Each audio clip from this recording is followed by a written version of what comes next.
Oke teman-teman sekalian, memang dalam pembelajaran yang interaktif itu perlu adanya inovasi agar pembelajaran menjadi menarik. Selamat berjuang teman-teman pelatihan T3. Assalamualaikum warahmatullahi wabarakatuh. Halo sahabat pelajar, bagaimana kabarnya? Semoga kita semua sehat selalu. Amin. Kami dari kelompok Spiderman akan memperkenalkan diri. Hai, nama saya Abdul Qadir. Hai, nama saya Marwati. Saya Muhammad Syahrir. Saya Hairunisa. Saya Asri. Saya Mudia. Silakan simak video kami. Halo sobat pelajar, ketemu lagi dengan saya Mudia di sesi pertama untuk materi limbah. Jadi materi limbah itu ada dikenal dengan prinsip pengolahan limbah. Yang pertama itu ada reduce, adalah meminimalisir barang atau materi yang akan kita gunakan. Contohnya itu menggunakan tas belanja sebagai pengganti kresek untuk mengurangi penggunaan kresek yang akan menimbulkan limbah. Kemudian yang kedua itu ada reuse, yaitu memilih barang-barang yang bisa dipakai kembali. Contohnya itu menggunakan kembali botol bekas minum untuk dijadikan sebagai tempat minyak goreng. Yang ketiga itu adalah recycle, yaitu barang-barang yang sudah tidak berguna kemudian didaur ulang sehingga memiliki nilai fungsi atau keindahan. Contohnya itu mendaur ulang kain perca dengan cara membuat taplak meja yang kreatif dengan proses menjahit. Baik, sekian materi dari saya di sesi pertama ini dan akan dilanjutkan pada sesi kedua. Halo sobat pelajar, ketemu lagi dengan saya Marwati, sesi kedua, materi besaran dan satuan. Pada kesempatan kali ini kita akan belajar tentang besaran dan satuan. Materi ini sangat penting karena hampir semua hal di sekitar kita berkaitan dengan pengukuran.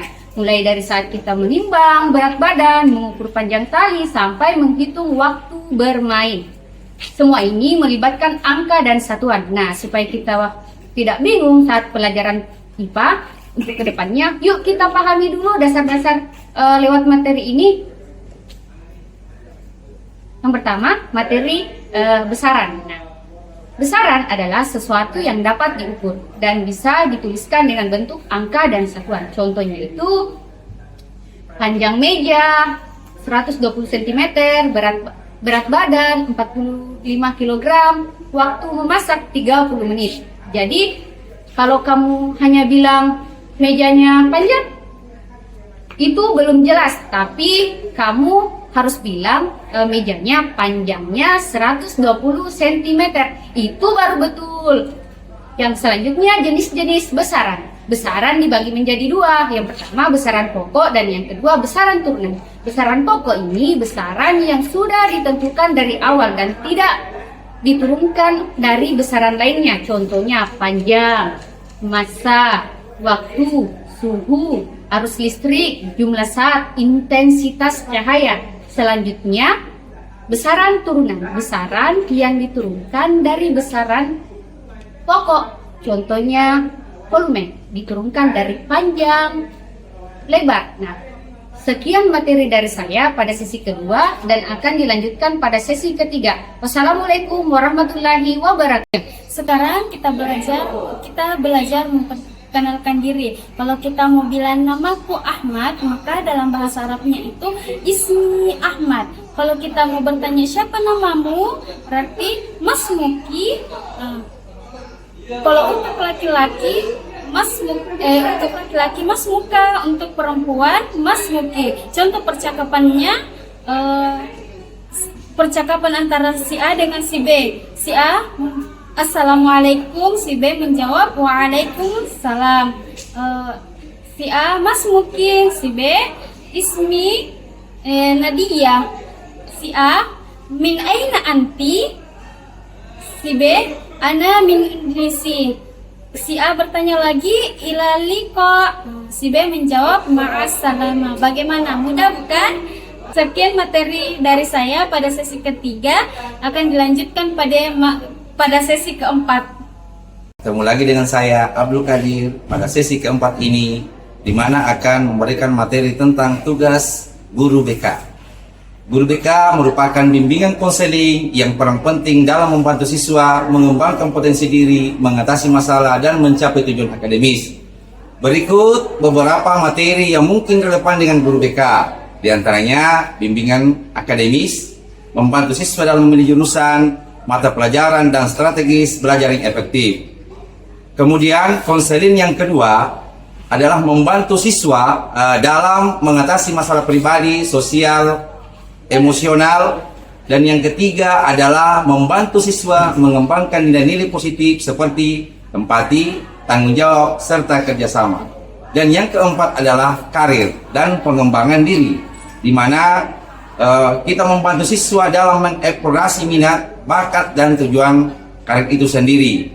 Selanjutnya yang kelima adalah manajemen waktu dan stres, di mana kita bisa membantu siswa mengelola waktu dan stres dengan yang efektif pada madrasah yang kita tempati bekerja.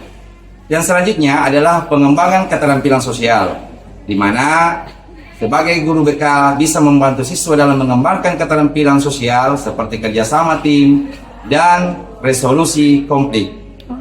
Dan guru BK juga dapat menggunakan berbagai metode seperti konseling individu atau kelompok. Yang kedua adalah diskusi kelas, aktivitas kelompok, permainan edukatif, pemetaan karir jika Anda memiliki pertanyaan spesifik. Demikian pembahasan terkait fungsi dan tugas guru BK itu sendiri. Selanjutnya akan dilanjutkan pada sesi selanjutnya. Sobat pembelajar, ketemu lagi dengan saya Asri Asis, sesi kelima materi bullying. Pernah gak sih kamu merasa diganggu, direndahkan, atau bahkan dijauhi tanpa alasan yang jelas? Nah, hati-hati, bisa jadi itu adalah bullying.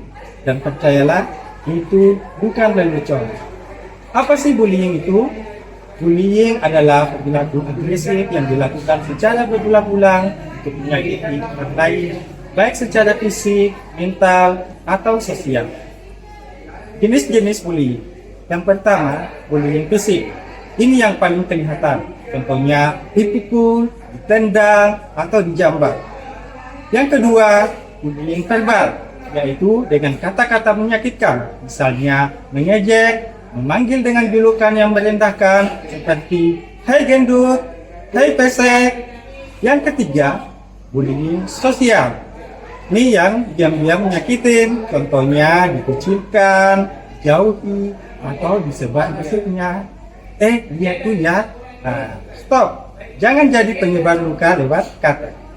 Yang keempat, cyberbullying. Yang satu ini lewat dunia maya. Haters, komentar yang jahat, body shaming di media sosial. Keyboard kamu boleh keras, tapi hatimu jangan ikut keras ya. Ingat teman-teman, bercanda boleh, tapi jangan sampai jadi pelaku bullying. Lebih baik kita menjadi penyebar senyum, bukan penyebar trauma.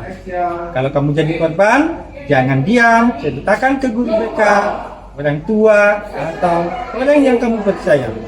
Dan buat yang suka ngebully, ayo tobat sebelum netizen yang ngebully kamu. Terima kasih sudah nonton. Sekian materi dari saya pada sesi kelima, akan dilanjutkan pada sesi keenam. Assalamualaikum warahmatullahi wabarakatuh. Ketemu lagi dengan saya Muhammad Syarif di sesi ke-6 dengan materi dampak positif dan negatif informasi. Baiklah, informasi adalah data yang diolah dan memiliki makna.